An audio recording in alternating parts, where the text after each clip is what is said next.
Bonjour à toutes et à tous, merci d'être nombreux. Je suis très touché, très à ma place. Je vais pas dire heureux, mais content qu'on puisse se retrouver dans ces moments tendus et ces moments tristes. Donc je vous signale d'abord sur le principe de la soirée. Beaucoup d'entre vous, on commence à avoir l'habitude, donc vous pouvez poser des questions, vous pouvez aussi poser des questions dans le chat. Comme on a privilégié ce soir la circulation de l'information, je serai très court au début. On n'a pas de modérateur, c'est moi qui donnerai la parole. Donc je serai prévenu normalement par mon équipe des questions dans le chat, des questions qui ont été déjà posées. Et vous pourrez lever la main comme on fait sur Zoom et je vous verrai apparaître et je vous donnerai la parole.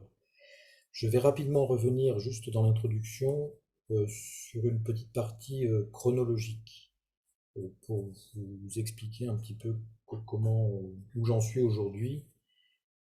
Qu'est-ce que c'est un député quand il y a la guerre? Donc d'abord, depuis, euh, depuis 3 ans, depuis 4 ans, depuis le début, je fais beaucoup de pédagogie sur cette région. Il y en a qui en font partie parmi nous ce soir. Il y en a qui sont un peu plus éloignés, mais on est tous, en général, des Français qui ne sont pas en France, donc on est attentif à ce qui se passe. Mais vous savez qu'il y a beaucoup de choses dans la connaissance de cette Europe entre la mer Baltique et la mer Noire qui sont peu connues et qui sont aujourd'hui très importantes pour que les citoyens fassent des choix éclairés. Il y a eu bien évidemment la crise du Bélarus qui m'a beaucoup touché. Je pense que beaucoup d'entre vous ont suivi. Ce qui se passe au Bélarus est d'autant plus catastrophique aujourd'hui que Poutine a quasiment annexé le Bélarus et que on a en fait l'intention de faire entrer en guerre deux pays qui sont des pays cousins, qui sont des pays qui parfois partagent les familles proches, hein, qui sont le Bélarus et l'Ukraine. Un Bélarus attaquer l'Ukraine, c'est attaquer ses frères. Donc cet intérêt que j'avais pour le Bélarus rend évidemment ce qui se passe aujourd'hui pour moi d'autant plus difficile. Donc dès le début de la guerre, évidemment, je suis allé chez moi. La région où j'habite, qui est Cracovie, je crois avoir vu passer plusieurs personnes qui sont ici en Pologne, est très marquée dès le début, non seulement physiquement par les flux de réfugiés, mais également par les Français qui ont débarqué les premiers, les Français d'Ukraine, et puis également sur le plan psychologique, parce que dans ces régions, euh, une attaque russe, ça veut dire autre chose sur le plan, sur la peau, comme on dit, que quand on est en France.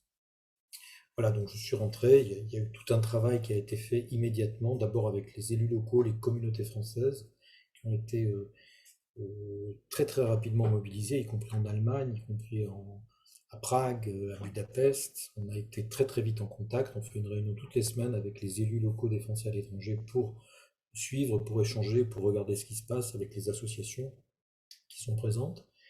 Donc ça a été un peu mon premier travail. Mon premier travail, c'était aussi un travail de citoyen, d'accueillir des familles chez moi, chez mes filles.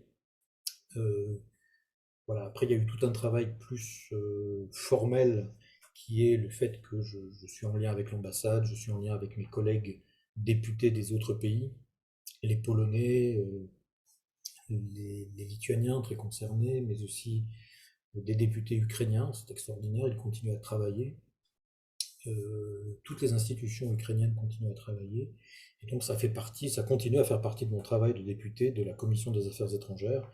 Je suis en lien étroit, bien qu'on soit en suspension de séance, avec le président de la Commission des Affaires étrangères pour partager mes sentiments, pour partager ce qu'on pourrait faire. Il est en mission actuellement à Helsinki et dans les pays baltes. Moi, j'étais à la conférence de Vilnius en début de semaine dernière.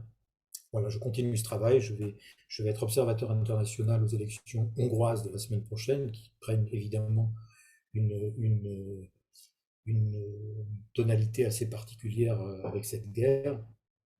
Donc voilà, toute cette partie que j'essaye de faire est une partie importante, une partie assez attendue. Et puis j'ai essayé aussi euh, d'explorer d'autres domaines de ce que peut être le travail d'un élu national dans une région en guerre et en souffrance, c'est-à-dire d'essayer de mettre en contact, hein, je l'ai dit plusieurs fois à des journalistes qui m'interrogeaient, C'est pas moi qui vais travailler, c'est pas moi qui vais forcément passer 15 jours à la frontière à faire de l'humanitaire, mais il y a souvent des choses qu'on peut mettre en contact.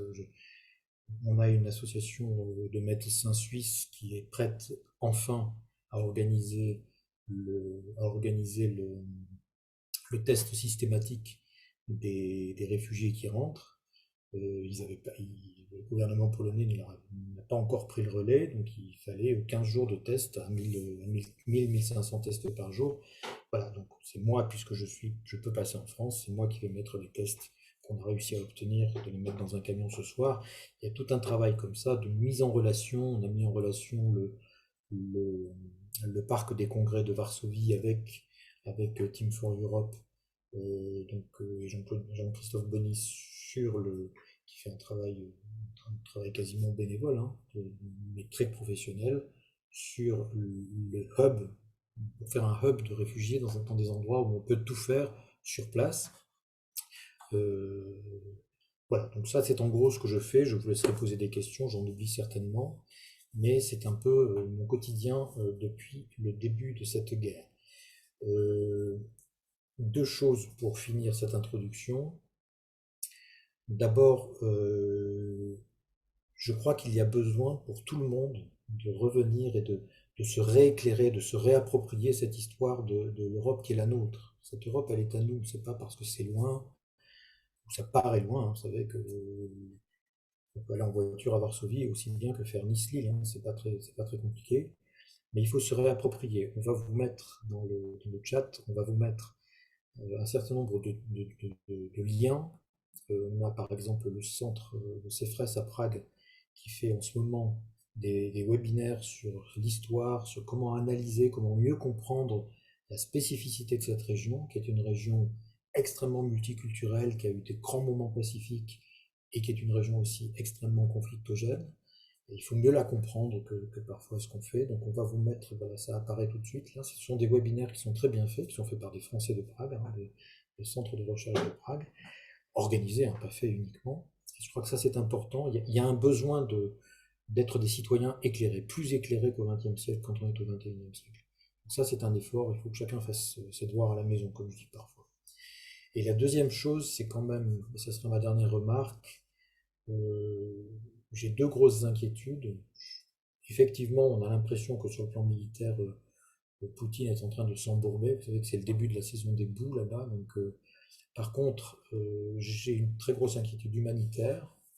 Nous avons affaire à un flux très spécifique. C'est la première fois, je crois, dans l'histoire des réfugiés qu'on a quasiment que des femmes et des enfants, voire des grands-parents et des enfants. Sur la seule ville de Varsovie, vendredi dernier, on était à 60 000 enfants ne parlant pas une langue européenne et à scolariser. 60 000 sur une ville. Ça fait 80 établissements scolaires. Et ils sont là pour un moment. Donc, aucun. Il n'y a pas d'institution polonaise qui sait gérer ça aujourd'hui. Et c'est un exemple. Il y a des problèmes sur la santé, il y a des problèmes sur euh, l'accès au travail. Ça va peut-être frotter un peu, mais l'accès au travail, on sait faire, on a l'habitude, on sait intégrer chaque pays a sa manière d'intégrer des réfugiés, mais sur ces domaines-là, avec ces déséquilibres qu'on a dans les familles aujourd'hui, c'est une très grosse inquiétude pour moi. Et puis, la deuxième grosse inquiétude que j'ai, et je finirai là-dessus, c'est Poutine est embourbé avec ses chars, etc., mais il est toujours très ardent et très vaillant et plutôt en avance sur la guerre de communication et la guerre culturelle. Voilà, il faut absolument, il y a des germes, je sens moi des germes de division un peu alimentés à l'intérieur de l'Union européenne, et c'est ce qu'ils cherchent. C'est ce qu'ils cherchent. Donc, il faut absolument qu'on reste concentré, qu'on reste solidaire malgré nos grandes différences, évidemment, qu'on n'est pas pareil, qu'on est même parfois en conflit entre nous sur l'histoire avec les Hongrois, sur l'état de droit avec les Polonais, sur des enjeux économiques et des enjeux énergétiques avec les Allemands. Mais il faut, c'est le deuxième front de Poutine. Et là-dessus, il est très en avance sur nous, sur toutes les techniques sur toutes les techniques comment dire, de division à l'étranger, de susciter des paroles un peu bizarres, etc. Et je crois, là, je suis inquiet après ce grand élan d'unité européenne, il faut vraiment qu'on tienne sur la durée et qu'on fasse tout ce que les générations futures de l'Europe aujourd'hui attendent de nous. Voilà, je vais en rester là pour l'introduction et vous pouvez prendre la parole en levant la main. Je vais répondre à une première question. Alors, j'ai vu passer, j'ai été pas très précis, les tests que je fais partir ce soir sont des tests Covid, bien sûr.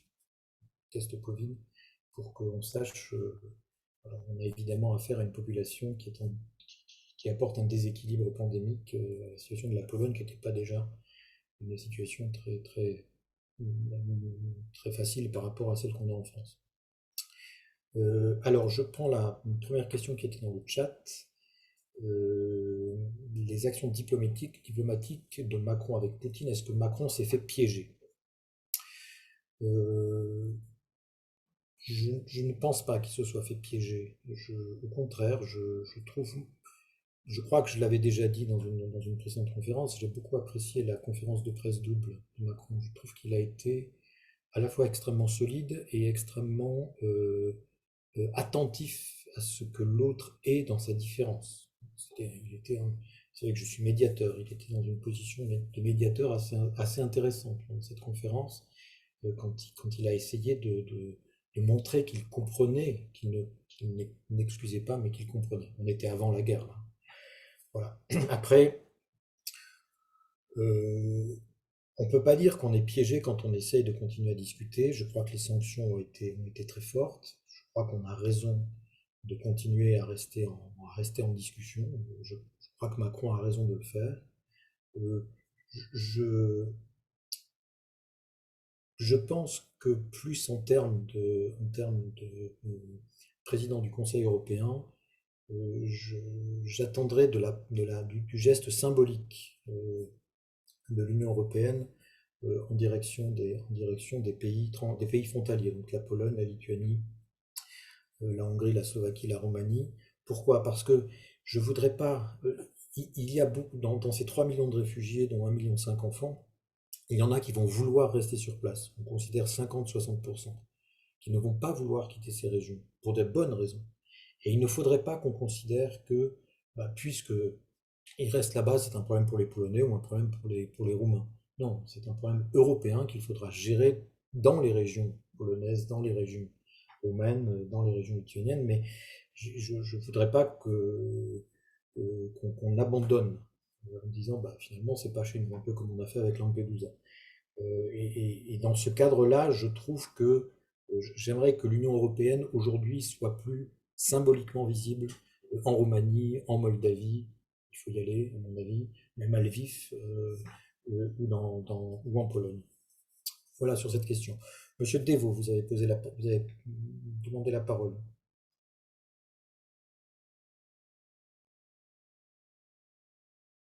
C'est à vous Voilà, de. c'est Voilà. ça. Merci. Bonsoir, monsieur. Donc, Bruno Devaux de Belgrade.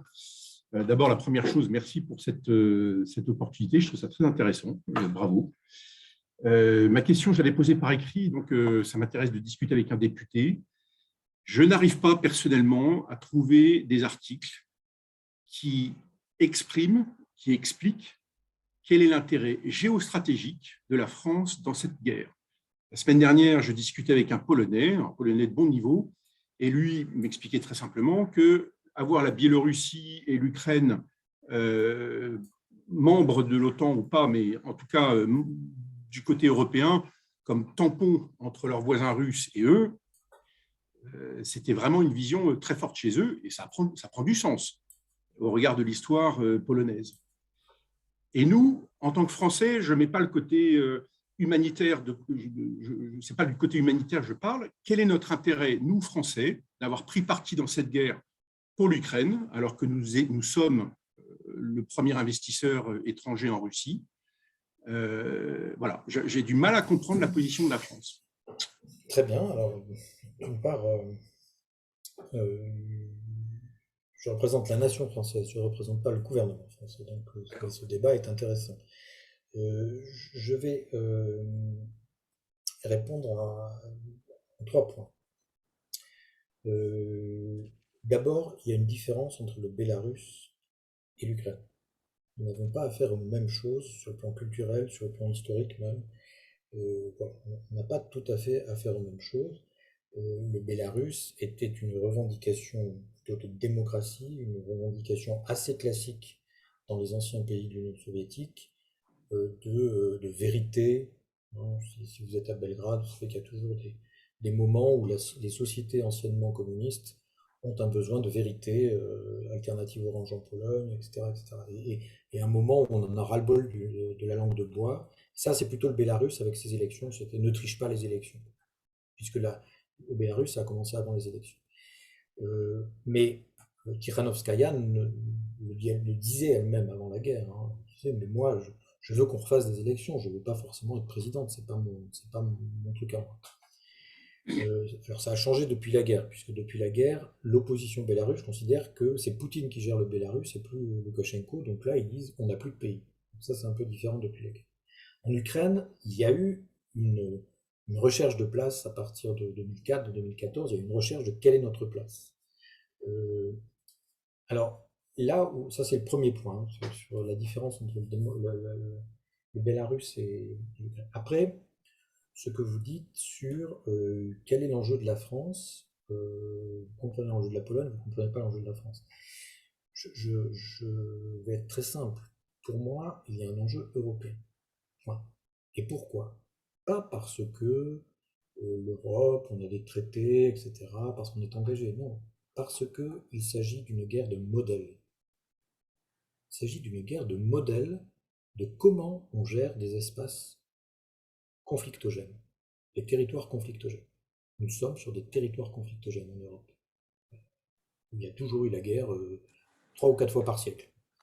Et l'Union européenne a été, ça a été après le drame qu'on connaît, a dit, eh ben, on est en conflit, mais on va essayer de gérer ensemble les intérêts supérieurs. D'abord, on a mis charbon et l'acier, etc. Aujourd'hui, il faut mettre le climat, il faut mettre l'environnement, il faut mettre l'avenir de nos enfants, il faut mettre l'éducation. Et on est capable en Europe de dire, bah oui, tu parles allemand, tu as des intérêts un peu différents que moi, tu parles hongrois, tu rêves de la grande Hongrie et pas moi, etc., etc. Mais quand on a des enjeux importants, avec nos 24 langues, avec nos 27 nations, eh bien, on va gérer ensemble des enjeux supérieurs. C'est le modèle que nous essayons de mettre en œuvre. On n'y arrive pas forcément facilement. Hein. Je ne fantasme pas, je ne fais pas d'utopie. Je suis dans voilà ce qu'on a essayé de faire. Je vous rappelle que quand on crée l'Union européenne, la Sarre est française. Il y a encore un conflit dans les rues en Sarre. Le bas de Wurtemberg est envahi par des Français qui considèrent que ça sera un jour la France. On n'est pas dans une période de paix quand on commence à construire l'Union européenne. Hein. On est dans un moment de conflit qu'on essaie de régler en arrêtant de se taper dessus. Ouais. Et l'autre modèle, c'est le modèle qui dit, eh bien, pour que ça puisse marcher, il faut qu'il y ait un chef, une seule langue, une seule nation et une sainte terre à nous. Voilà. Et moi, je dis, c'est un modèle qui fait partie d'une histoire de cette partie de l'Europe, une histoire russe qui a été très grande, qui a fait de la civilisation, mais c'est un autre modèle que le nôtre. Et nous ne pouvons pas laisser un modèle transformer l'histoire. Ce que Poutine raconte sur l'histoire de l'Ukraine est faux. Est faux. Voilà. L'Ukraine russe, c'est très peu dans l'histoire par rapport à la République des deux nations, par rapport à d'autres histoires de cet espace entre la mer du Nord et la mer Baltique. Alors je ne dis pas que je ne suis pas contre. Je n'aime pas par exemple l'expression pro-russe. Je ne suis pas anti-russe, moi. Je suis pas anti-russe. Pro-russe, ça voudrait dire qu'il y a des anti-russes. Non, je dis, nous avons des modèles différents. Le modèle que nous essayons de mettre en œuvre depuis 70 ans est un modèle pour essayer d'arrêter de se taper dessus. Voilà. Et c'est pour ça que je dis souvent, vous m'avez peut-être entendu le dire quand je suis à Belgrade, pour moi, les Balkans sont l'avenir de l'Europe, de l'Union européenne. Tout le monde me dit que je me trompe, que c'est l'Union européenne qui est l'avenir des Balkans. Je dis non, les Balkans sont aussi l'avenir de l'Union européenne parce que, ou bien cette idée d'arrêter de se taper dessus alors qu'on est très différents et qu'on est en conflit et de gérer nos conflits comme des hommes et pas comme des bêtes, ou bien ça va marcher dans les Balkans comme ça a marché entre l'Allemagne et la France, ou alors c'est que notre idée est fausse et qu'on s'est trompé. Donc, voilà, je souhaite que l'idée européenne progresse aussi dans les Balkans et ça montrera que cette idée est possible. Et je suis d'accord que ce n'est pas une idée facile. Donc voilà, je crois que le premier enjeu, c'est un enjeu européen.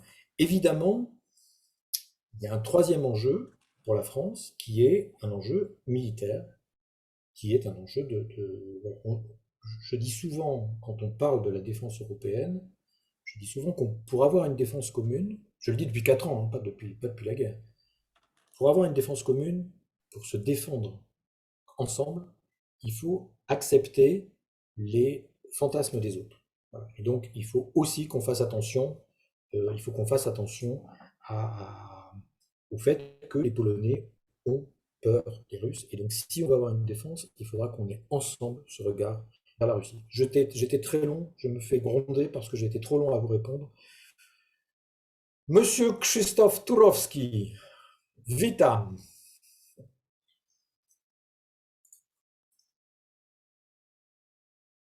Oui, mais il faut que tu mettes ton micro, que tu parles français ou polonais, il faut que tu mettes ton micro, Oui, Christophe. je suis là. Vas-y. Je ne pense pas que la France devrait attendre que les Cosaques vont venir encore une fois sur le sommet de Montmartre pour réagir, parce que ce sera trop tard, à mon avis. Mais je ne veux pas parler de réflexion militaire, car encore, et la France, et les autres pays, la Pologne, et les autres sont aussi les membres de l'OTAN. Donc, le fameux article 5 dit pratiquement tout, qu'il faut réagir ensemble, que le président Biden a signalé encore une fois très fort durant son séjour à Varsovie. Mais je veux mettre un point sur la vie des réfugiés et sur le problème des réfugiés, parce qu'on a un petit peu parlé de ça. En Pologne, il y a beaucoup d'Ukrainiens à ce moment-là. Ils sont très bien accueillis, que je suis ravi et très heureux que les Polonais sont à hauteur de sa hospitalité. Mais je pense que le problème va commencer. Ce n'est pas encore aujourd'hui. Parce que moi, j'étais réfugié politique en France. Et je sais très bien qu'est-ce que ça veut dire être réfugié et qu'est-ce que ça veut dire être avec la famille, mais sans habitation et sans travail. C'est une chose très, très, très dure. On peut résister à moi, on peut résister de moi, mais après, il faut faire quelque chose. Et moi, j'ai survécu ces premiers mois en France grâce aux Français, pas grâce à l'État français. L'État français m'a accueilli, m'a donné le visa d'établissement, m'a mis dans un camp de réfugiés, mais pas plus. Ce sont les Français, et je suis reconnaissant, de grande, énorme reconnaissance à tous qui, à moi et aux autres familles polonaises en 1982 et 1983 a aidé. Je pense qu'il faut discuter de manière européenne la possibilité, la solution, comment accueillir des vrais réfugiés de guerre, de vrais réfugiés politiques dans tous les pays européens. Parce que l'administration, qui que ce soit française, britannique, polonaise, peu importe, est lente, tragiquement lente. Le temps presse. C'est la question de la vie humaine, de leur séjour et de l'adaptation dans un pays ou autre, et non seulement les règles bureaucratiques. Parce que l'administration regarde, on peut pas, on pourrait pas. Et derrière, c'est la vie des gens, et ce sont les enfants qui attendent l'école, qui s'adaptent au plus vite dans les pays d'accueil. Christophe, il faut Voilà que... ma remarque. Christophe, merci. Tu as très bien abordé le problème. Il y a un problème d'enseignement. Je ne parle pas d'administration. Je suis tout à fait d'accord avec toi qu'il faut que la réponse soit européenne. Et pour cela, tu le sais aussi, il faut que la Pologne mette en jeu les mécanismes européens de façon à ce qu'on soit tous en place. Je pense en particulier au problème de l'école que tu as très bien soulevé. Il y a une question dans le chat que je vais poser, question de Madame Bouville. À quel niveau les germes de division dont vous parlez pourraient-ils se développer? Je vais en donner deux exemples. Le premier exemple, qui à mon avis, c'est l'exemple dont on vient de parler sur la Pologne, c'est-à-dire qu'on pourrait avoir, ou la Hongrie ou la Roumanie, qui finissent par dire, parce qu'ils sont dépassés, la crise est énorme, la crise humanitaire est énorme, et qui finissent par dire, bah, si on n'y arrive pas, c'est parce que l'Union européenne ne nous a pas aidés. Alors que c'est eux, quand je discute avec le gouvernement, avec des députés polonais, aujourd'hui on a une réticence du gouvernement polonais à mettre en jeu les mécanismes européens qu'il faudra mettre en jeu. Il faudrait les mettre beaucoup plus rapidement en jeu que ce qu'il le fait. Et dans 3 semaines, dans 4 semaines, on va nous dire oui, mais l'Europe n'a rien fait. Donc ça peut être déjà un germe de division entre est-ce que c'est l'Europe qui va apporter la solution et des gens disant ben non, l'Europe de toute façon elle sert à rien, ça sert à rien, il faut qu'on se débrouille tout seul. Ça peut être une première division parce que c'est faux. La situation est tellement grave et tellement, comme vient de le rappeler Christophe, tellement à partager ensemble, hein, qu'il faudra que ça soit une solution européenne le plus vite possible. Et pour ça, il faut que le gouvernement polonais rentre dans la confiance dans l'Union européenne, indépendamment des conflits qu'on a ailleurs ou qu'il puisse avoir ailleurs avec eux. Sur la deuxième exemple, c'est le franco-allemand. C'est Lavrov qui dit hier si les Allemands nous comprenaient comme les Français nous comprennent. Voilà, ça c'est une petite phrase qui peut faire le tour de journaux, qui peut être repris par des partis qui nous aiment pas trop, voilà, et puis des partis qui n'aiment pas le franco-allemand et qui vont dire, vous voyez, les Allemands c'est des méchants finalement, etc.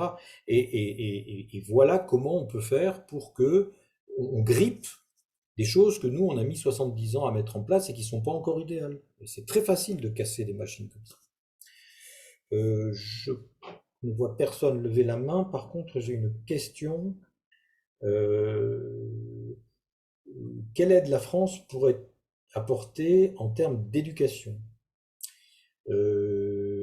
Comment scolarise-t-on et soutient-on les enfants qu'il ne faut pas laisser en dehors du système scolaire? Il y a deux problèmes au niveau des enfants ukrainiens. Il y a d'abord un problème de l'accueil, hein. Il y a un problème de nombre. Voilà. C'est des chiffres énormes. Donc, c'est des chiffres qu'on a peu connus. Et c'est pas parce qu'on en prend 4 dans une école et 10 dans l'autre, à Varsovie ou à Lublin, qu'on va régler le problème de fond. Et si on veut pas avoir une génération, dans 5 ans, dans 10 ans, une génération qui aura manqué 3 ans d'école, qui sera dans des pays étrangers en ayant en plus manqué 3 ans d'école, c'est maintenant qu'il faut s'organiser. La réponse de la France, il y a quelques autres pays, mais elle est très particulière. Nous avons un système en France, nous avons des enseignants en France. D'abord, ils ne s'appellent pas, c'est pour ça qu'on parle d'éducation en France, dans beaucoup d'autres pays on parle d'instruction, qui ont l'expérience de l'intégration, de l'inclusion. On a une vue, ce qu'on appelle l'éducation à la française, des fois quand on parle des lycées français à l'étranger, qui fait que le fait qu'on ne parle pas la langue le premier jour, on fait 1 heure par jour avec un prof de FLE, français langue étrangère. En Pologne, il n'y a pas de prof de polonais langue étrangère, hein. J'ai essayé d'apprendre le polonais moi tout seul, c'est pas les Polonais qui m'ont aidé, hein. Donc je crois c'est pour ça que je dis que c'est un souci européen, il faut faire comprendre, par exemple au système scolaire polonais ou au système scolaire roumain, que c'est pas uniquement un problème de place et d'enseignants, c'est un problème de réflexion complète sur comment je fais pour éduquer des enfants qui ne parlent pas la langue le premier jour. Et là, je pense que la France ou l'Allemagne, certains Länder allemands, ont des expériences qu'il faudrait partager, qu'il faudrait amener ici, puisque une grande partie de ces enfants ne vont pas aller en France et ne vont pas aller en Allemagne. Voilà, donc ça, c'est quelque chose qu'on pourrait faire ensemble, sur lequel on essaye de travailler pour l'instant un peu en projet pilote, en petit projet, mais je crois que c'est une question fondamentale, et là, il faut que ce soit l'Europe qui réponde. Que ce soit l'Europe qui réponde, il n'y a que l'Europe qui aura les moyens, non seulement en termes de nombre, mais en termes de capacité à imaginer les nouvelles solutions éducatives. Question d'Amélie. Est-ce qu'on peut parler de l'accueil par les lycées français et l'agence de l'université francophone? Oui. Donc les lycées français, c'est assez intéressant, mais c'est très parcellaire, hein. Donc tous les enfants, même ukrainiens, qui étaient au lycée français de Kiev, quand ils sont arrivés dans un endroit où il y avait un lycée français. Je sais que ça s'est passé je suis sûr que ça s'est passé à Hambourg, à Francfort, à Bratislava, par exemple. Ils ont été accueillis dans le lycée français, puisqu'ils étaient en lycée français. Ça, la grande valeur d'un lycée français, c'est que c'est un lycée français qui soit à Tombouctou, à Bamako, à Oslo ou à Varsovie, c'est le même lycée français. C'est le même programme, les gens parlent, etc. Donc ceux-là ont pu être intégrés, même s'ils n'étaient pas français, hein. Donc, un Ukrainien qui allait au lycée français à Kiev ou à Odessa a été pris en charge et a pu faire, il y a eu des exemptions d'écolage, etc. Ça s'est bien passé. Mais c'est extrêmement parcellaire. C'est extrêmement parcellaire. Moi, je crois qu'il va falloir qu'on imagine, je ne sais pas si vous avez vu, à Lviv, il y a des orphelinats en train de se déplacer. Il y a des orphelinats comme un essaim, quoi, qui se sont déplacés et qui arrivent, qui ont quitté les zones de guerre pour arriver à Lviv. Il faut absolument des réponses éducatives qui ne sont pas des réponses qui peuvent être portées uniquement, comme d'habitude dans ce cadre-là, par des autorités locales et par des enseignants locaux. Oui, les écoles européennes, oui, c'est possible, je suis assez d'accord, c'est un peu le même principe que le lycée français, ça pourrait être une solution. Le problème des écoles européennes, c'est que c'est quand même de la Rolls-Royce pédagogique, hein, aussi. Donc, c'est ce que disait Christophe tout à l'heure, il faut quand même des solutions qui arrivent vite. Donc, c'est plutôt quelque chose de l'ordre de l'équipe d'enseignants qui vient, qui s'installe et qui démarre, quoi, qui essuie les plâtres. J'essaye de suivre les questions. Comment voyez-vous la réaction de l'Allemagne face à cette guerre? Écoutez, je crois que tout le monde a vu le discours de Scholz. C'est très important ce qui se passe en Allemagne, hein. Donc ce discours de Scholz, qui est un discours un peu en rupture avec ce que l'Allemagne portait, en particulier par rapport aux engagements militaires, par rapport à l'énergie, par rapport à, à la vente d'armes, etc. On a senti des choses qui étaient nouvelles.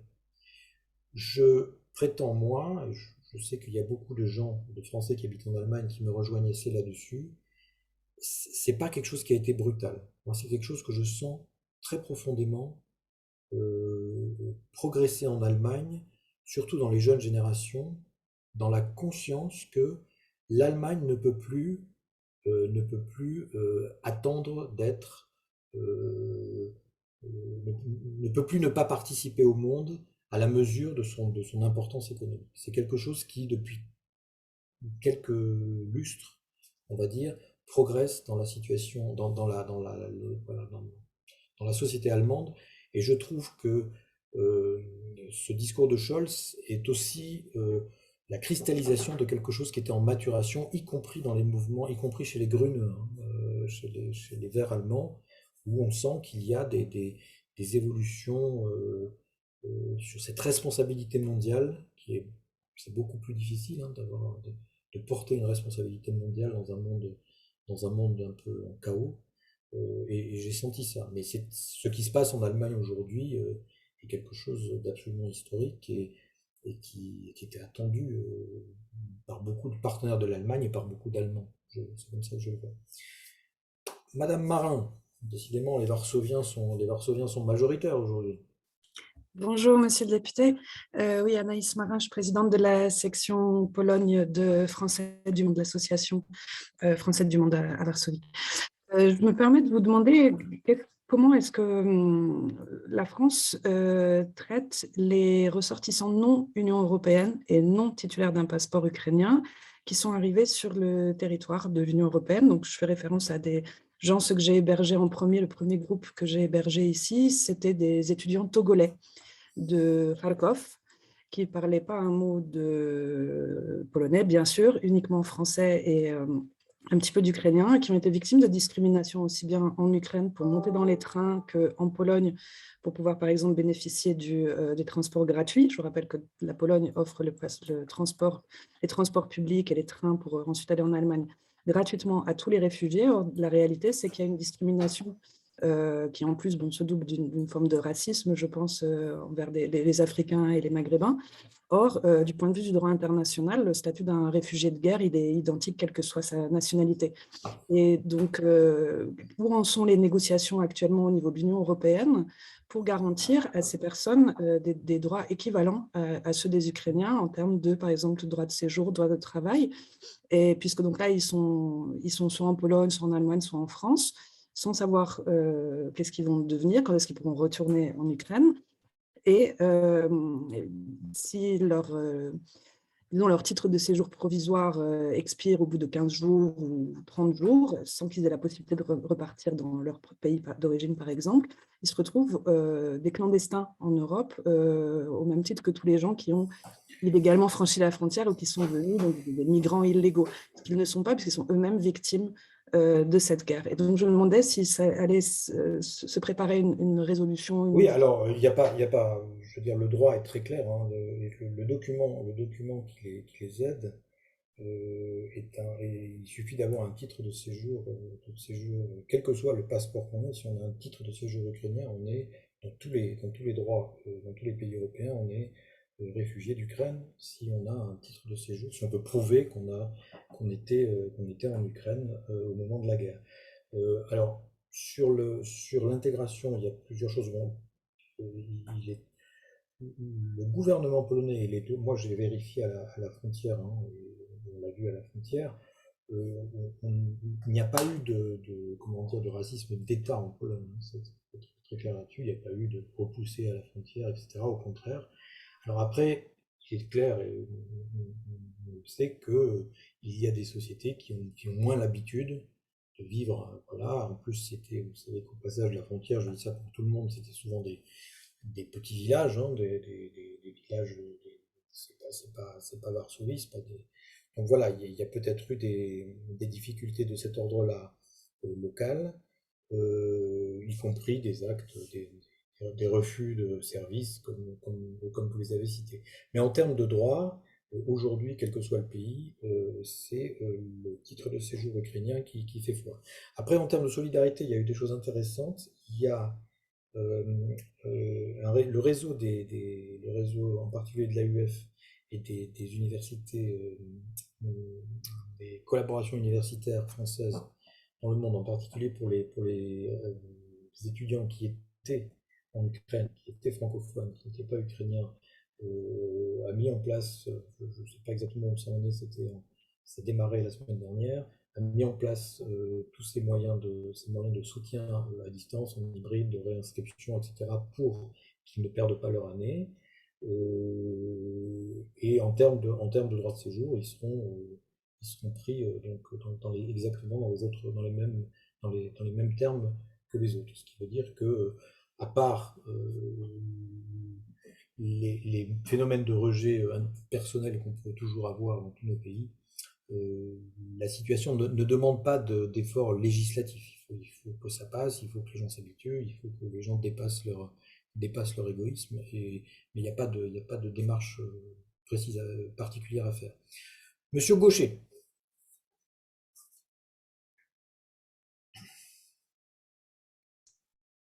Oui, bonjour. J'ai connu la France plus flamboyante pour défendre la liberté et la démocratie dans le passé. Et je suis un peu étonné de ça. Je ne vais pas dire qu'ils ne sont pas contre, ils ne sont pas pour la Russie, mais en termes de parole et en termes d'aide militaire, on est quand même très loin de l'Angleterre, alors que dans le passé, on était plutôt leader. Je suis un peu surpris de Macron sur ce sujet. Je vous suis pas trop. Je crois que l'aide est commune, que l'aide est conséquente. Je l'ai vu passer. On ne crie pas sur les toits ce qu'on fait, mais... Ok, donc c'est ça la réponse. C'est que contrairement aux autres, on ne dit pas ce qu'on envoie, c'est ça? Moi, je crois que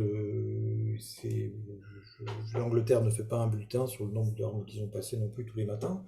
Mais, non, mais ils envoient clairement des technologies très avancées sur anti-aviation, quoi. C'est quelque chose qui sont extrêmement demandés par les Ukrainiens. Eux le font, les États-Unis le font. J'ai l'impression qu'on ne le fait pas, nous. Les États-Unis États-Unis, beaucoup moins. Je suis désolé là, de vous contredire. Ok. Mais non, mais je préfère pas voilà, je vous dis, la France, si vous comparez à l'Angleterre, si vous comparez à l'Allemagne, l'Union européenne, d'abord, il y a encore des accords militaires avec l'Angleterre, donc ça se passe ensemble. Et Ouais. c'est un effort qui est commun et je pense pas qu'on puisse se dire que l'un fait plus que l'autre, qu'on puisse compter combien l'un a passé et combien l'autre a passé. Voilà. Il y a peut-être quelque chose qui est de l'ordre qui est véhiculé de l'ordre comme Macron discute encore avec Poutine, etc., etc. Mais c'est pas tout à fait exact. Ok, ok. J'ai Et, j'ai vu les, voilà, j'ai dans vu. dans le même sujet, l'Ukraine cherche assez fortement des garants de sécurité. Et ils citent l'Angleterre. Ils ont même aujourd'hui, Zelensky a cité l'Italie. Hein, que l'Italie est prête à être garant de sécurité dans un futur éventuel traité. Je ne vois jamais entendre parler de la France comme garant. Est-ce que c'est parce Ouais. qu'il n'y a pas de demande ou est-ce que c'est parce qu'on n'est pas prêt à être garant? Euh, D'abord, on est en guerre aujourd'hui, donc il ne s'agit pas de garantir la sécurité, il s'agit d'arrêter la guerre. Et deuxièmement, ce que propose la France, l'Allemagne, parfois la Pologne, pour certains de ses partisans, et l'Italie, c'est une réponse européenne, c'est une souveraineté européenne. C'est ça qu'on va essayer de développer, ou alors à l'intérieur de l'OTAN. Mais si, tous les On pays par- que vous m'avez cités, tous les pays que vous m'avez cités sont partenaires de l'OTAN. Donc, s'il y a une réponse militaire, elle sera apportée dans ce cadre-là. Ne, je ne Donc, parle pas de ça. L'Ukraine fait la paix avec la Russie et l'Ukraine demande des garanties de sécurité pour avoir intertraité, c'est-à-dire clairement des pays, si jamais l'Ukraine est attaquée, des pays qui vont intervenir. L'Angleterre est prête à être garant de sécurité. C'est un thème très important sur une future paix.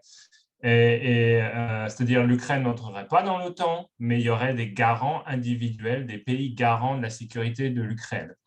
Et donc l'Ukraine a cité l'Angleterre, clairement l'Angleterre est prête à être garant, a cité aujourd'hui l'Italie, et là encore je suis étonné, on ne parle jamais de la France, quoi. oui, parce que c'est une discussion, je vous dis, je vous donne mon sentiment d'élu. Cette discussion était extrêmement prématurée parce que de toute façon, si vous parlez de garant de sécurité, ça sera un accord de sécurité globale après la guerre. Donc cet accord de sécurité globale, il ne sera pas fait par un pays, puis peut-être un autre, puis un autre. Ça va être un accord de sécurité globale qui va se faire avec l'OTAN, avec un pilier européen. On espère tous avec la Russie, qui reviendra à quelque chose de plus sage, et avec l'Ukraine et le Bélarus. Donc voilà, après que vous ayez une annonce aujourd'hui qui vous dit la Russie, l'Italie est prête à faire ça et pas la France dans 10 ans ou dans 5 ans ou dans 2 ans à la fin de la guerre, je- peut-être, mais aujourd'hui, la France a l'intention de réécrire l'équilibre sécuritaire de l'Europe de manière durable et de manière correcte. C'est un objectif affiché, clair, pas naïf, avec des armes aussi, avec une force, avec une souveraineté. Voilà. Et dans cette Europe, il y a l'Italie, il y a dans l'accord avec l'Angleterre, il y a encore l'Angleterre. Nous sommes tous dans l'OTAN, donc euh, je- il faut éviter de dire ah, l'Italie fait ça et pas la France, et puis l'Allemagne a dit ça et puis la France a dit ça et pas l'Allemagne et pas l'autre. C'est exactement ce que veut Poutine, ça. Voilà. Nous aurons un accord, nous travaillons tous, italiens, anglais, américains, français, allemands, européens, polonais, lituaniens, nous travaillons tous à construire un accord de sécurité européenne. Voilà. Et aujourd'hui, s'il y a quelqu'un qui a intérêt à ce qu'on réponde les uns après les autres et pas pareil, et à faire passer dans toutes les télés qu'il y en a qui ne sont pas d'accord entre eux, c'est Poutine. Olivier Camarda.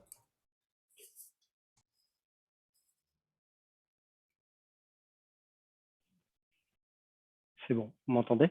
Oui. Bonjour, merci pour cette réunion, c'est intéressant. Et, j'écoute un peu tout ce qui se dit. Pour moi, on est un peu en guerre, comme vous avez dit, on est en guerre, on n'est pas en guerre. On est en guerre, je pense, c'est la démocratie qui se défend contre l'autocratie de certaines personnes.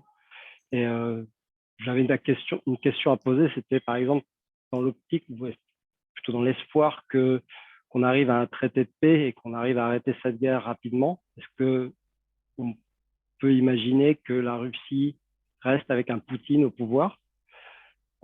Et la question qui suit, c'est comment on peut avoir des gens comme ça au pouvoir, et on ne le voit pas seulement en Russie. Enfin, je pense qu'il y a beaucoup de pays dans lesquels on a des gens qui sont capables d'aller, comme vous aviez dit au début, comme des bêtes, aller taper sur leurs voisins.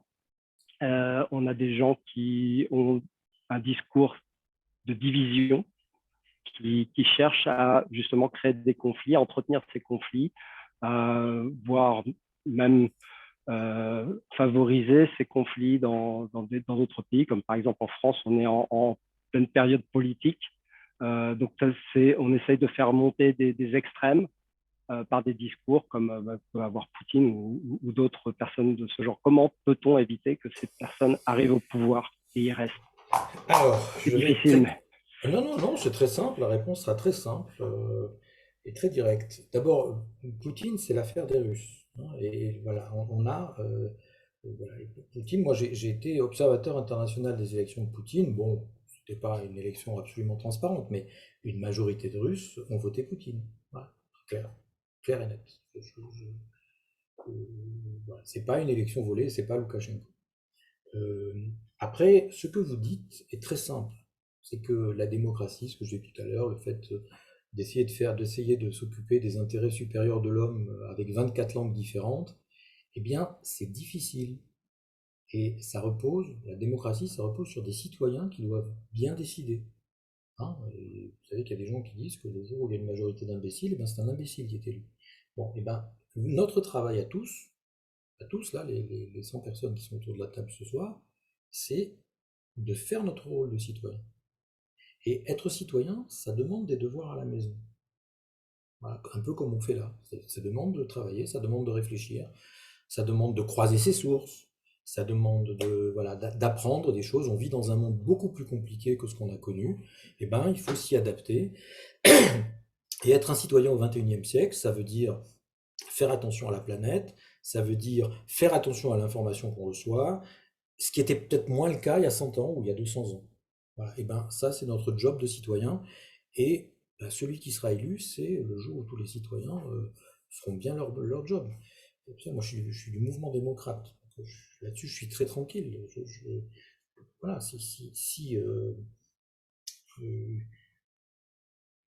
si les peuples répondent sans s'informer avec leur plus bas instinct, eh ben, ils élisent des gens qui ont des bas instincts. Et puis voilà, je suis pour la démocratie. Je ne suis pas pour l'aristocratie. Je suis pour la démocratie. C'est pour ça que l'éducation est une des 3 priorités de mon mandat. C'est pour ça que ça m'inquiète, ces gamins. Voilà, c'est aussi pour ça, parce que ça veut dire que si jamais ils vont pas à l'école, ça veut dire qu'on risque d'avoir dans 15 ans des gens qui seront facilement manipulables. Hein. Donc tout ça, ça s'enchaîne et oui, qu'est-ce que vous voulez, c'est dur, c'est difficile, c'est fragile, mais c'est notre job. C'est notre job. Et je suis pas pour qu'on fasse partir Poutine. Je ne pense pas que Poutine soit fou. Voilà, je pense que c'est un, c'est un gestionnaire froid d'intérêts qui sont des intérêts euh, impériaux. Voilà, qui sont des intérêts impériaux. C'est quelqu'un qui a besoin, pour des raisons internes, d'être fort à l'extérieur. Et donc, il met dans la balance des choses que je ne mettrai pas et que je pense la majorité des êtres humains ne mettront pas, mais il les met dans la balance. Eh bien, il faut résister, apprendre à résister et essayer de se former et d'être plus costaud. Mais sinon, ce ne sera pas la démocratie. Je reprends une autre question. Je ne vois pas de l'humain qui se lève. Donc, comment voyez-vous les prochains mois, les prochains jours de la guerre et que va faire Poutine? Alors, manifestement, tout le monde le reconnaît, ceux qui suivent au quotidien et comme les autres, l'invasion a été un échec, on peut le dire à peu près comme ça aujourd'hui. On reste sur quelque chose qui devient de plus en plus meurtrier. Puisque l'invasion est un échec, je vous rappelle aussi qu'on passe en saison des boues, hein, donc voilà, c'est beaucoup plus difficile en ce moment de faire passer un char à travers un champ que ça l'était quand les sols étaient gelés. Donc ça va encore ralentir cette espèce d'invasion terrestre. Donc, du coup, on reste avec des armes et avec du pilonnage qui est absolument dramatique, absolument inhumain. Ce qui se passe à Mariupol est absolument terrible. Ce qui s'est passé à Kharkiv aussi, hein, ce qui s'est passé à Irpin. Voilà, aujourd'hui, il y a des bombardements un peu partout. Donc, sur le terrain, ça peut s'arrêter, ça peut s'enliser. Voilà. Je suis, moi, beaucoup plus inquiet de la... Je pense qu'on parle dans un conflit long, parce que tout ce que j'ai dit tout à l'heure sur l'essence de ce conflit, ça va être des équilibres longs à chercher. À la limite, c'est peut-être un peu dur de dire ça, mais je ne voudrais pas d'une espèce d'accord vite fait qui nous promet la guerre encore dans 10 ans ou dans 15 ans. Vous savez, quand en médiation on parle des accords qui sont trop vite faits, hein, c'est le père qui sépare les gamins et qui dit allez, chacun dans sa chambre et fichez-moi la paix. On peut être sûr que 2 heures après, les gamins se remettent à se disputer. Donc, je voudrais qu'on arrive évidemment à arrêter les massacres, mais après à prendre vraiment un temps qui sera un temps de conflit peut-être pas saignant, de conflit peut-être pas douloureux, peut-être pas dramatique, mais qui sera un temps de conflit où les gens ne seront pas d'accord. Il faudra reconstruire, et reconstruire à partir de choses qui pourraient être des intérêts communs, comme la sécurité. Comment on reconstruit un équilibre de sécurité entre l'Atlantique et l'Ural aujourd'hui, comment on fait, qui pourrait être l'environnement. Il y a d'énormes problèmes d'environnement depuis 8 ans dans le Donbass. Hein. Ça a été, d'ailleurs, ça a été un des biais pour parler de ça, pour continuer à parler de ça avec des députés russes, des députés ukrainiens, quand nous étions rassemblés à l'Assemblée parlementaire de l'OSCE, parce que c'était des sujets où on ne pouvait pas ne pas discuter. Hein. S'il n'y a plus d'eau potable à Donetsk, comment on fait? Voilà, et la station était un peu à l'extérieur de la zone, donc il y a des enjeux, on peut trouver des enjeux. La reconstruction, il va falloir reconstruire Kharkiv, reconstruire Mariupol. Qui va le faire? Comment on va le faire? Tout ça, c'est des sujets qui pourraient porter une sortie de conflit un peu longue, mais qui serait pour moi une sortie de conflit plus solide. Voilà, donc je pense qu'on va vers un conflit long, une sortie de conflit longue. J'espère qu'on va rapidement sortir du conflit sanglant. Voilà ce que je peux dire pour répondre à cette question.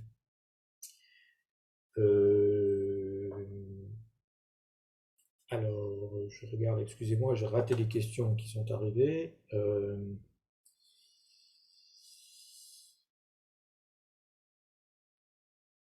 Alors, la protection du ciel. Oui, j'ai signé le texte. Je réponds à cette question et je passe la parole à ceux qui ont. Oui, je suis pour qu'on ait une présence peut-être non militaire, mais une présence de protection sur de la sécurité civile au moins, peut-être sur de l'humanitaire, mais je pense qu'il faut des drapeaux européens, au moins dans l'ouest de l'Ukraine, c'est un peu la situation à vivre aujourd'hui. Et effectivement, je pense que ça serait un des premiers échelons d'arriver à une protection du ciel, au moins dans les territoires qui ne sont pas concernés dans le conflit, en gros la rive droite du Dniepr. Je crois, oui, j'ai signé ce texte, je pense que c'est quelque chose que nous aurions pu faire plus vite. Je ne suis pas exécutif, ça. C'est pas moi qui ai pris la décision, donc, mais j'ai signé ce texte parce que je pense que on ne peut pas laisser le vide jusqu'à notre frontière stricte. Sinon, on va avoir de l'influence qui va se faire par les communautés par-dessus la frontière, etc. Et ça va continuer. Transnistrie, Moldavie, puis Roumanie, puis minorité hongroise, puis Hongrie, etc. On ne peut pas continuer à ne pas être présent. Évidemment, il ne faut pas déclencher la Troisième Guerre mondiale, il ne faut pas y aller avec des chars, etc. Mais je pense qu'il y a des actes de protection que nous devrions commencer à construire et à imposer à l'ennemi. Monsieur Berthé-Pilon.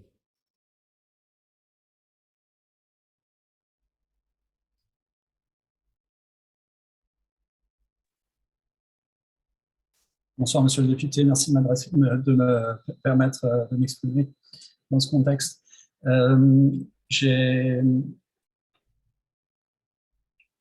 je reviens sur les raisons profondes de ce conflit. Est-ce que vous ne pensez pas qu'on est aujourd'hui plutôt devant un affrontement des modèles de société avec d'un côté des pays de l'Est qui sont plus attachés à un modèle social traditionnel, modèle familial traditionnel, et une Union européenne qui a tendance à vouloir, tout en donnant un espace de liberté à tout individu, déconstruire en fait cette approche. Et est-ce que dans ce contexte, est-ce que dans ce contexte, le fait qu'un membre de la Fédération de Russie, donc membre du Conseil de sécurité des Nations Unies, s'attaque militairement, est-ce que ça n'est pas peut-être l'occasion de faire une introspection dans nos institutions sur les réponses et la place de l'état de droit et la manière dont l'état de droit se matérialise dans notre espace juridique. Oui, je crois que je comprends la question. À savoir, je vais essayer de une dernière petite remarque dessus. Est-ce que vous avez, en tant que député, accès au président polonais Andrzej Duda pour échanger sur la perspective polonaise, sur le ressenti et sur la manière dont la Pologne considère le concept d'état de droit européen et la manière dont il se matérialise? Alors, je suis très respectueux des constitutions. Je n'ai pas de rapport avec M. Duda. J'ai beaucoup de rapports avec mes collègues députés polonais, et quel que soit leur parti, du côté du côté de la majorité, du côté de l'opposition, du côté de ceux qui sont ni dans la majorité ni dans l'opposition, mais qui pensent à l'avenir de la Pologne. Donc oui, j'ai des contacts avec eux. Non. Je crois pas à votre analyse, hein. Je vous le dis de manière un peu brute pour aller vite, hein. C'est assez intéressant ce que vous dites, et je comprends qu'on puisse y penser. Je crois que si nous devons faire une introspection plutôt sur ce que j'ai dit tout à l'heure sur le lien entre citoyenneté et démocratie, c'est-à-dire sur la capacité de nos citoyens à s'approprier les données, à voter pour leurs députés ou pour leur président, à voter pour leur maire, à devenir député. Si ça m'est arrivé à moi, ça peut arriver à d'autres, hein. Donc ça, oui, je crois que là, nous avons quelque chose qui est de l'ordre de l'abandon de citoyenneté dans un monde un peu confortable, que dans un monde où on pensait que la paix était donnée par en haut et qu'on n'avait plus à s'interroger. Oui, là, je crois qu'il y a des efforts à faire, et on peut faire une introspection. Après, moi, je veux dire, après, je crois pas on ait fait des fautes et qu'on paye des fautes, etc. Je pense que chaque société avance à son rythme. Il y a de très grandes différences dans les sociétés à l'intérieur de l'Union européenne. Il y a des sociétés à l'extérieur de l'Union européenne qui sont très, très libérales, beaucoup plus libérales que ce qu'on croit. Donc, je ne crois pas beaucoup à cet affrontement. Il y a un affrontement de modèles politiques et citoyens, ça oui, mais de modèles politiques, de modèles familial ou de modèles de société, je le vois pas comme ça du tout. Je le vois pas comme ça du tout. Je dis parfois, et c'est une parabole que j'aime bien parce que ça permet à mes collègues polonais de voir qu'il y a des Français qui lisent encore la Bible. Vous savez, Babel, hein, tout le monde dit Babel, c'était une punition, c'était Dieu qui disait, oh là là, les hommes veulent venir me voir dans le ciel et il ne faut pas qu'ils arrivent à moi, donc voilà, connaissez l'histoire de Babel. Et ben moi, Babel, je dis que c'est pas une punition, c'est une réponse. C'est une réponse. C'est-à-dire, tu veux venir voir où je suis, et ben moi, je suis dans la différence. Je suis pas dans le ciel, je suis dans la différence. Donc, je crée la différence. Et je crée les différents langages, et c'est là que tu me trouveras. Et ben moi, je crois que cette notion-là, c'est une notion, là, oui, de modèle de société. Mais c'est un modèle de citoyenneté, de politique. C'est pas un modèle de comment je vis ma vie, ou quelle est ma culture familiale, est-ce que c'est les hommes qui commandent, est-ce que c'est les femmes qui commandent chez moi, etc. Je ne crois pas du tout à ça. Les sociétés évoluent et chacune a son rythme. Madame Mézex, ou Mézé, je ne sais pas comment on prononce. Bonsoir, monsieur le député Meuzet. Moi Meuzet. aussi, donc, je vis en Pologne et ma question, c'est la semaine dernière, l'ancien ministre des Affaires étrangères polonais, Radosław Sikorski, a déclaré dans l'Express que la Pologne avait averti les Occidentaux sur Poutine et il serait temps de nous écouter. Donc, je précisais que je vivais en Pologne parce que lorsque l'on vit ici, bien avant la guerre, déjà, on passait notre temps à expliquer combien ce pays était bien, civilisé, avec des gens modernes. Mais comment expliquez-vous, vous, qu'il y ait cette défiance vis-à-vis de la Pologne? Alors, même si elle peut s'expliquer aujourd'hui à cause de la politique du PiS, mais comment cela peut s'expliquer aussi bien avant PiS? Et puis, le fait que la Pologne ait besoin aujourd'hui de l'Europe, est-ce qu'on peut imaginer que ce besoin soit un levier de pression de l'Europe pour faire évoluer ou changer certaines décisions qui ont été prises par le gouvernement? Quelle belle question. Alors, euh, sur... Excusez-moi, j'ai perdu ma vidéo. Voilà. Comment on explique le fait qu'il faut que on répète aux Français en France que oui, la Pologne c'est intéressant, que oui, il y a des notions, c'est un pays civilisé, etc. C'est ce que j'essayais de faire depuis 5 ans. J'ai dit tout à l'heure, hein, c'est un peu à ça que je faisais allusion quand je dis depuis 5 ans que si on veut faire une défense commune, il faut y compris intégrer les fantasmes des gens.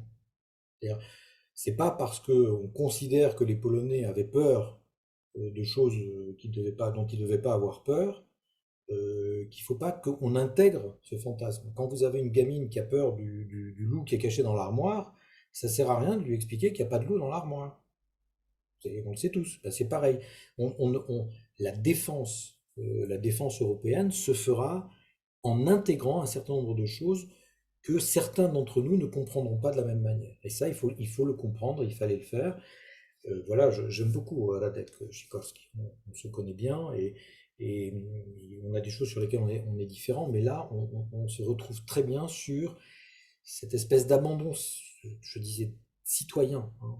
Il faut que les citoyens soient éclairés. Oui, il faut absolument que en France, en Allemagne, on comprenne cette histoire. C'est notre histoire. C'est notre histoire et ça aidera tout le monde de la même manière qu'il faut aussi que les Polonais comprennent notre rapport à l'Afrique, etc. Ça marche dans tous les sens, hein.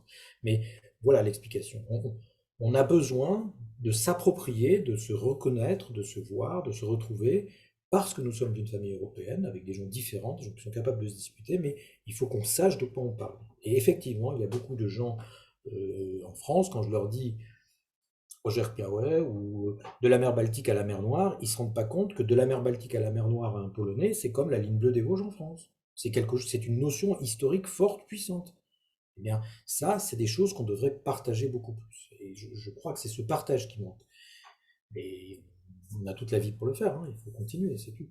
Après, sur ce que vous avez dit sur, sur l'antériorité, sur les avertissements et non, excusez-moi, ce que vous avez dit sur le chantage, enfin, cette espèce de pression, non, j'y crois pas. Je crois qu'on a plutôt intérêt, je l'avais dit déjà au moment de la guerre hybride du Bélarus, on a plutôt intérêt à, à suivre la Pologne et à dire là, vous êtes meilleur que nous. Plutôt que de dire, voilà, par exemple, sur la situation au Bélarus, sur la compréhension de ce qui se passe entre la Lituanie, le Bélarus, la Pologne et l'Ukraine, eh bien, peut-être qu'il aurait fallu plutôt dire, écoutez, on est, on est en conflit sur le problème de l'état de droit, ok, mais là, c'est vous qui avez les réponses. Je vous rappelle quand même que le Parlement polonais, depuis 2004, il ne reçoit plus les parlementaires bélarusses. Alors que nous, on a toujours un groupe officiel.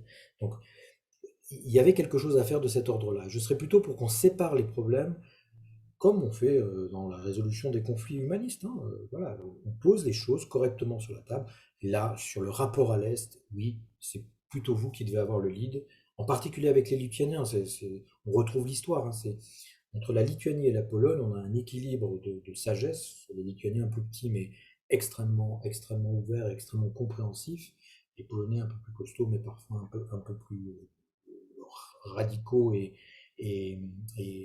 comme je dis souvent, ils ont l'adrénaline à l'extérieur. Hein. Mais je crois qu'effectivement, on ne doit pas faire pression, on doit utiliser et dire, ben voilà, toute l'Europe sera plus riche de l'expérience lituanienne et polonaise et roumaine de ce front de l'Est. Voilà ma réponse. J'enchaîne hein, parce que les questions vont vite. Êtes-vous inquiet du rapprochement entre la Chine et la Russie? Je ne crois pas qu'il y ait de rapprochement entre la Chine et la Russie. Ce que moi j'analyse, c'est que la Russie a déjà perdu contre la Chine. Sur ça, je suis assez... Peut-être que je me trompe, mais j'ai beaucoup travaillé le sujet.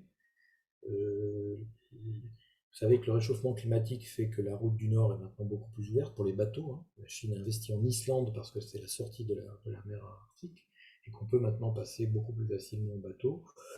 La Russie a beau aller planter un drapeau au fond du pôle Nord, au fond de la mer au pôle Nord, c'est la Chine qui investit, c'est la Chine qui a investi dans les ports de la mer Arctique, qui a fait les voies ferrées qui remontent, qui redescendent au sud, etc. Et vous savez, la Russie, on dit que la Russie au sens russe, c'est-à-dire au sens du peuple russe, n'a pas de frontières très bien définies à l'Est. Hein.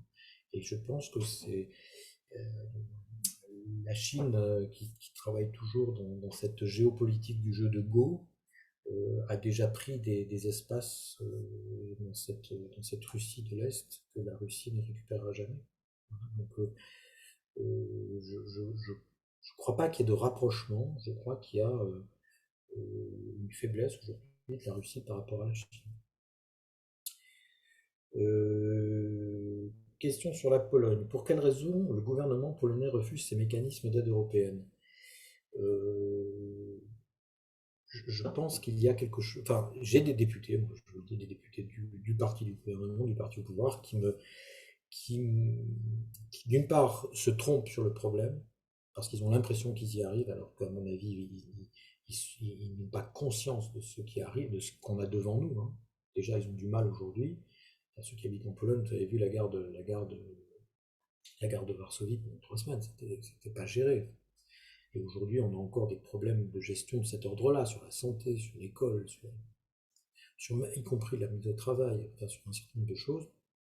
Donc d'une part, ils n'ont pas conscience de ce qu'il faut faire, et ils croient qu'ils y arrivent, alors qu'ils n'y arrivent pas. C'est la société qui les sauve, et ce divorce entre la société et le manque de structuration de la crise par le gouvernement, ça va claquer à un moment. Les gens vont dire, bah, maintenant, voilà, pourquoi c'est moi qui...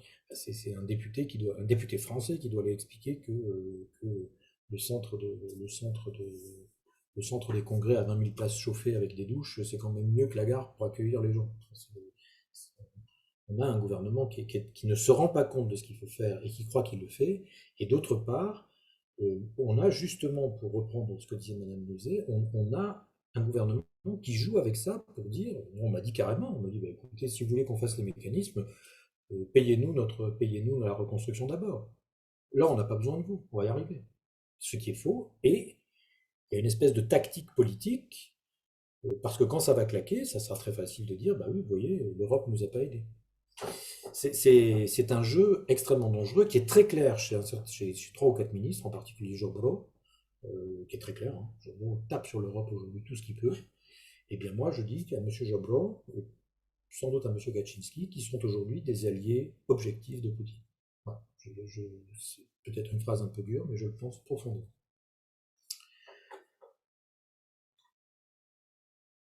Quel est votre regard de la question de la neutralité de l'Ukraine requise par la Russie? Alors, il y a 2 questions là-dedans, hein, parce que la neutralité de l'Ukraine, c'est un sujet, et les revendications de la Russie, c'est un autre sujet complètement différent. Je vais commencer par le deuxième, je vais commencer par les revendications de la Russie. Les revendications de la Russie dans l'espèce pour faire monter la mayonnaise dans cette guerre ont été tellement énormes qu'elles étaient irrecevables et qu'ils le savaient. De revenir à 97, Ce n'est pas possible et ce n'est même pas, même pour eux, ce n'est pas sage. Même pour eux, ce n'était pas sage. Il est impossible, y compris à la Russie aujourd'hui, y compris avec tous leurs rêves de grandeur, il est impossible de reprendre l'exploitation du cuivre polonais. Je veux dire, il ne faut pas rêver. Donc revenir à la situation de 97 était impossible et c'est ce qui était revendiqué.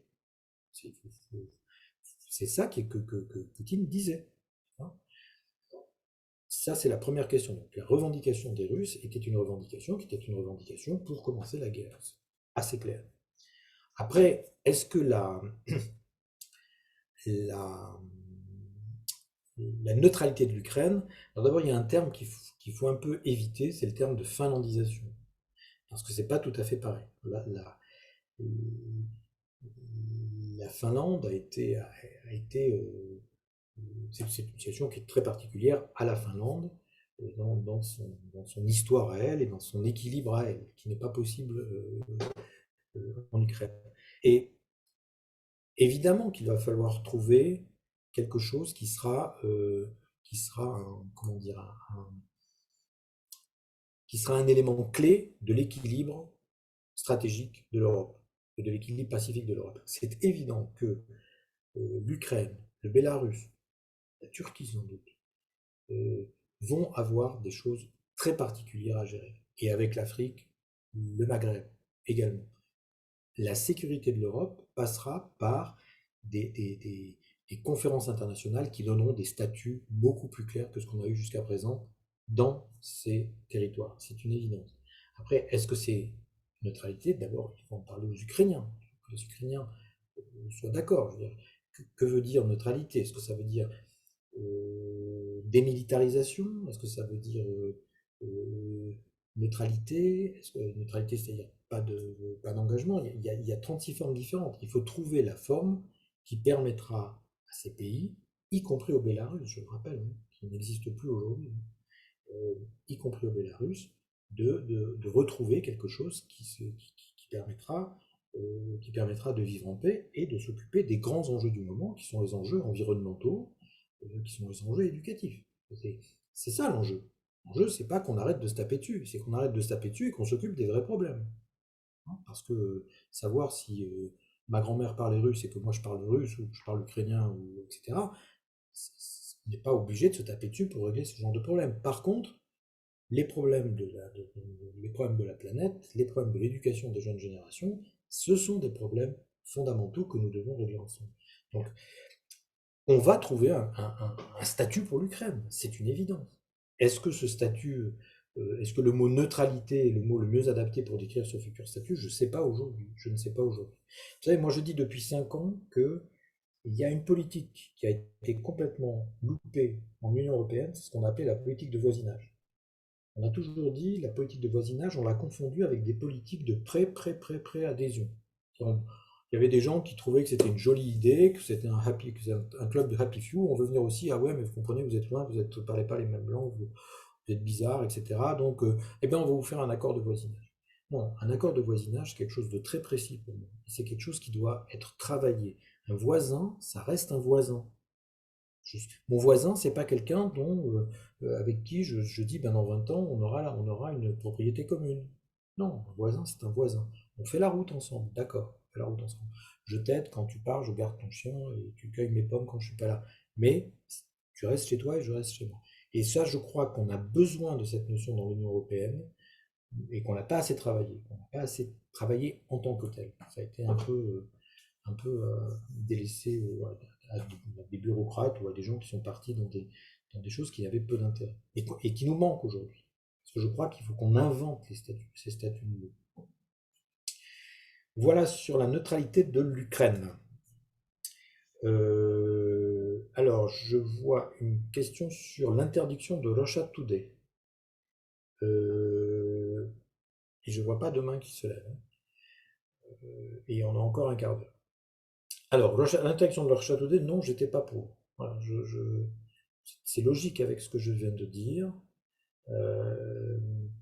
Je suis scandalisé par cette forme de journalisme d'État. Vous savez, moi j'ai connu, j'ai connu, on a autour de cette table, hein, moi j'ai connu la censure, hein, les journaux que vous ouvriez et puis c'était blanc dedans. Hein, voilà, j'ai vu ça quand je suis arrivé en Pologne en 86. Donc, je ne suis, la censure me fait toujours bizarre. Le fait de dire non, il y a quelqu'un qui n'a pas le droit de parler, ça me fait toujours bizarre. Même si cette personne non seulement raconte des bêtises, mais il les raconte de manière machiavélique. Hein, je pense que c'est la force d'une citoyenneté de résister. Là où j'ai mis un peu d'eau dans mon vin, j'ai accepté les gens qui m'ont porté la contradiction, parce que quand ils me portent la contradiction, j'écoute. Voilà, c'est que peut-être que à partir du moment où on dit qu'on est en temps de guerre, il faut quand même être prudent sur les mots qu'on laisse traîner et les phrases qu'on laisse traîner. Bon, je maintiens que autant je crois que pour le matériel militaire et la stratégie militaire, Poutine est un peu embourbé, autant il est vrai qu'il est très très en avance sur nous, sur la stratégie de la guerre de com et de la guerre culturelle. Donc peut-être qu'il fallait, parce qu'on était en temps de guerre, prendre des mesures un peu draconiennes. Mais je ne suis pas, moi, a priori, pour qu'on censure qui que ce soit. Je pense que c'est aux citoyens de construire ses forces intellectuelles, ses forces de cœur et de tête pour comprendre qu'on le mène en bateau quand on le mène en bateau. Voilà. Monsieur Leray. On ne vous entend pas encore, hein. Voilà. J'ai activé. Bonjour, monsieur le député.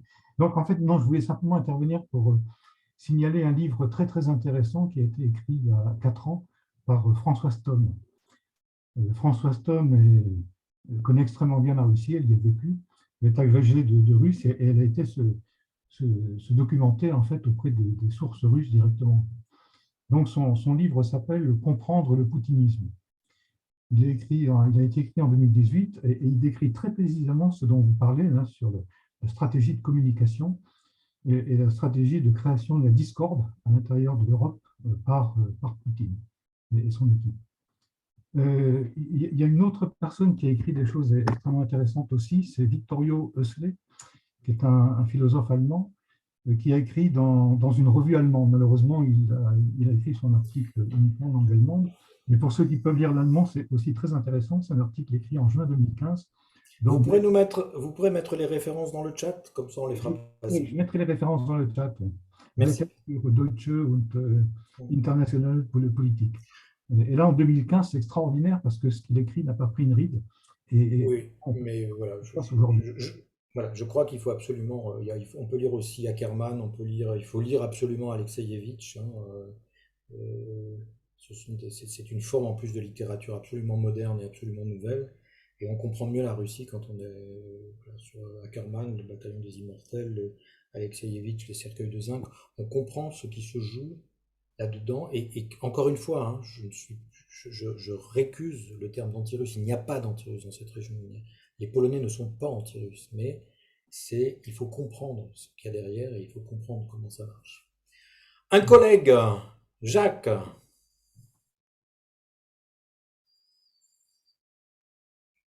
Ton micro. Non, on t'entend pas, Jacques.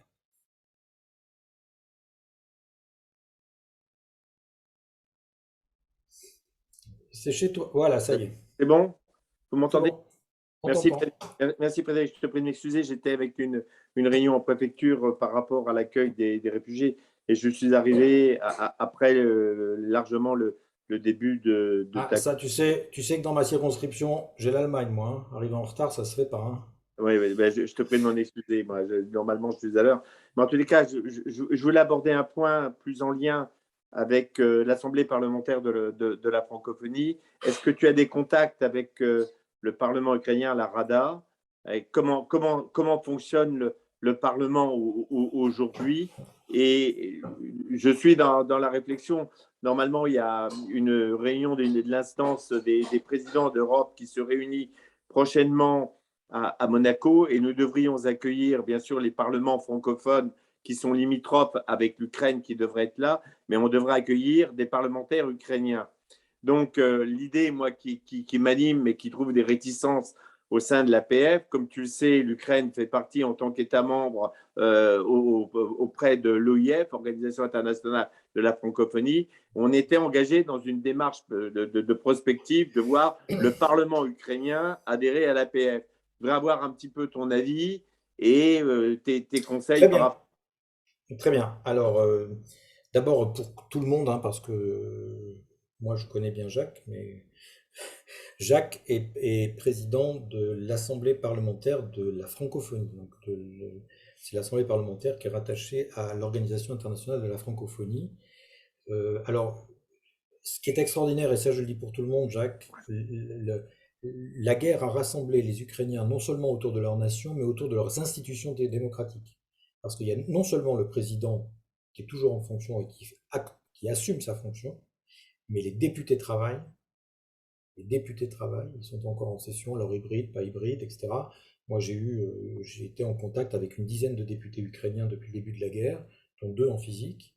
Ils étaient en distanciel au Forum Kalinowski à Vilnius la semaine dernière. Voilà, donc, et je suis, moi, quand je parlais tout à l'heure de présence non militaire, ou de contact non militaire à maintenir, je crois que le contact interparlementaire est fondamental.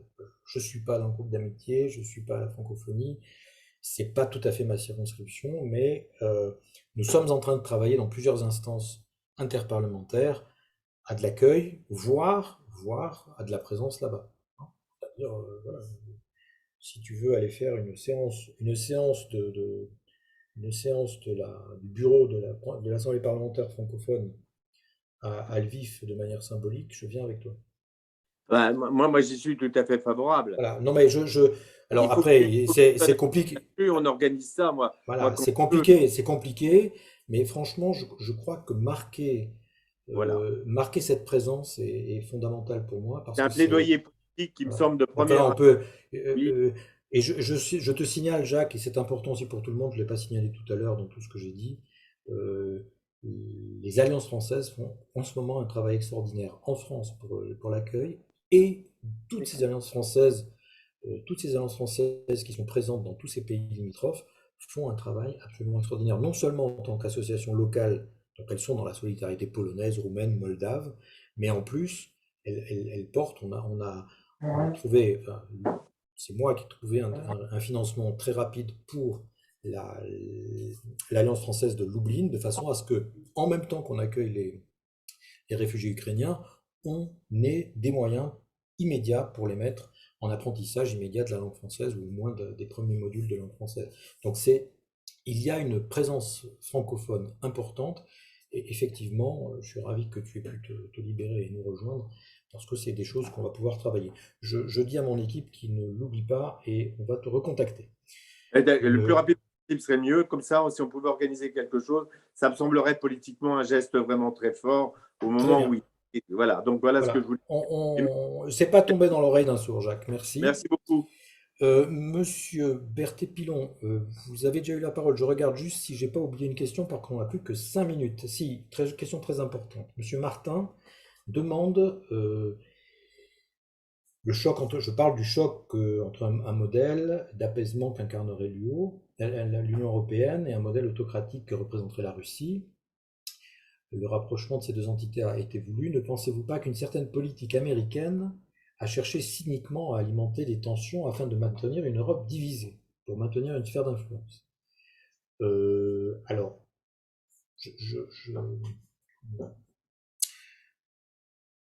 je parle de moi, je parle de l'Europe, moi. Donc, je sais qu'en Europe, nous avons une volonté d'être unis dans ce qu'on appelle la diversité, c'est-à-dire unis malgré les conflits. On peut le dire comme ça aujourd'hui.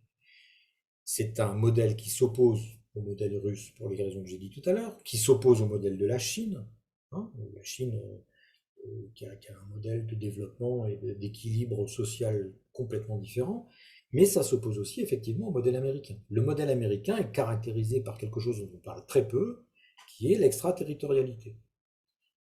L'extraterritorialité, c'est-à-dire qu'il y a des lois et un paquet de lois des États-Unis qui s'appliquent sur l'ensemble de la planète. C'est comme ça. Voilà. Il y a même des Français, il y a même une association des Français qui essaie de sortir d'imbroglio absolument terrible et qui s'appelle l'Association des Américains accidentels.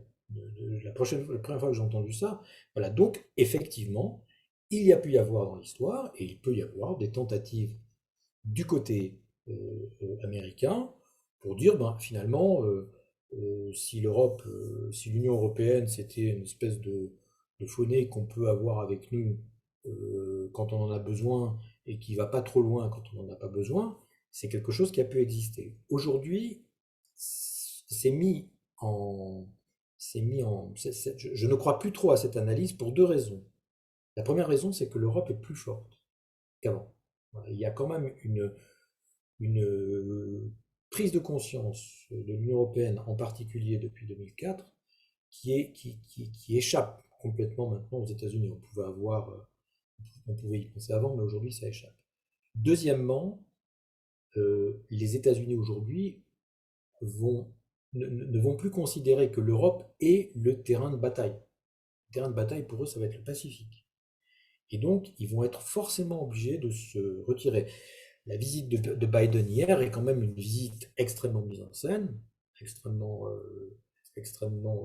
symbolique, mais derrière les États-Unis, depuis 30 ans,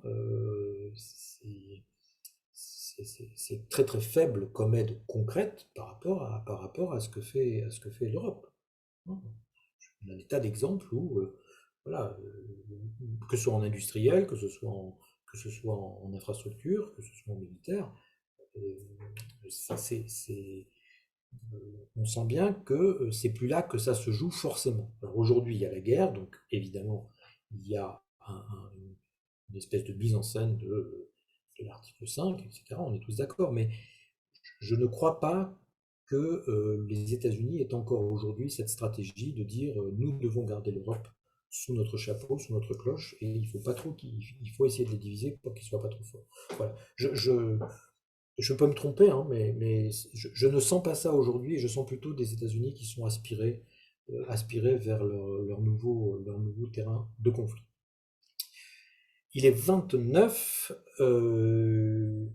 Alors, Monsieur Philippe Ravier, ça sera la dernière question. Excusez-moi, Monsieur Pilon. Comment assure-t-on la vaccination anti-Covid pour les réfugiés ukrainiens? Alors là, c'est une bonne question. On va déjà essayer de les tester.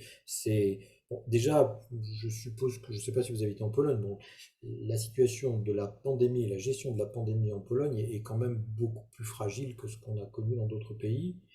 Donc déjà, la situation est un peu bizarre. Voilà, c'est pas géré. Hein. Aujourd'hui, la gare de Varsovie, la gare de Cracovie, le Tesco de Przemyśl, ça a été des clusters même pas identifiés parfois. Donc voilà, on est en train d'essayer de commencer, société civile, hein, des Suisses, des Français, etc., à essayer de mettre en place un test antigénique à l'entrée qui permettra au moins de réagir. Et on pense que, c'est un des sujets que je disais tout à l'heure, on pense que le gouvernement polonais pourrait comprendre et prendre la mesure du problème et demander à l'Europe une aide exceptionnelle pour gérer cette question sanitaire de l'arrivée des réfugiés là-dessus. Que conseillez-vous de faire quand les contradicteurs disent que Poutine n'a pas entièrement tort à cause de raisons diverses? Eh bien, je leur conseille d'aller écouter les conférences du CEFRES, d'aller lire les livres qu'on vient de vous dire, et de comprendre que Poutine, voilà, il réécrit l'histoire. Le discours de Poutine qu'il a écrit en juillet, que vous trouverez dans Grand Continent, hein, si vous voulez le chercher, est une affabulation historique. C'est une affabulation historique qui remet, enfin, comme on est capable d'en faire. Il faut s'armer et il faut dire aux gens, évidemment, comme dans toute affabulation, il y a des parts de vérité, il y a des parts de choses qu'on remet dans l'autre sens. Mais par exemple, entre la mer Baltique et la mer Noire, ça a été géré par la République des deux Nations pendant plus de 2 siècles, avant que Catherine II arrive, pendant plus de 2 siècles de manière pacifique. Et voilà, ça il faut le dire, c'était ces territoires-là. Donc il faut s'opposer. Voilà, je vois qu'on a mis Galia Ackerman, bravo. Etc. Alors, ceux qui restent avec une question sur la gorge, comme je dis souvent, N'hésitez pas à les renvoyer, vous les envoyer par mail à mon adresse mail. Il n'y a pas de problème. Je suis désolé de couper un peu short, mais je dois aller vérifier que les tests vont bien être mis dans le camion. On vous répondra, on répondra. Et puis on n'est pas à l'abri vous n'êtes pas à l'abri qu'on repropose ce genre de choses dans une quinzaine de jours. Je rappelle que c'est l'ensemble des élus de la circonscription qui a eu cette idée, qui me l'a confiée parce que pour des raisons de RGPD, c'est moi qui les adresse. Je pense qu'il y en avait qui étaient présents ce soir, ils n'ont pas demandé à prendre la parole. Je crois que Anaïs Marin et non, elle n'est pas conseillère, excusez-moi. Voilà, mais donc c'est quelque chose qui était important. Je vous remercie vraiment. Je remercie du niveau des questions, je remercie aussi du niveau de... On a senti qu'on n'était pas tous d'accord, ce qui est fondamental. Le jour où on est tous d'accord, il n'y a plus de démocratie. Donc on a senti qu'on n'était pas tous d'accord, qu'on était capable de s'écouter, qu'on était capable d'avancer, de se mettre des références, d'essayer de progresser. Et c'est ça qu'il faut faire. C'est comme ça qu'on peut résister à ce qui est en train de se passer et dont il faut sortir, parce que je ne vous cache pas que en tant que bonhomme de plus de 60 ans, ça me fait drôle de savoir que je laisse une guerre peut-être à mes enfants. Merci à tous et n'hésitez pas à renvoyer vos questions pour ceux qui ne l'auraient pas dit. Bonne soirée et merci.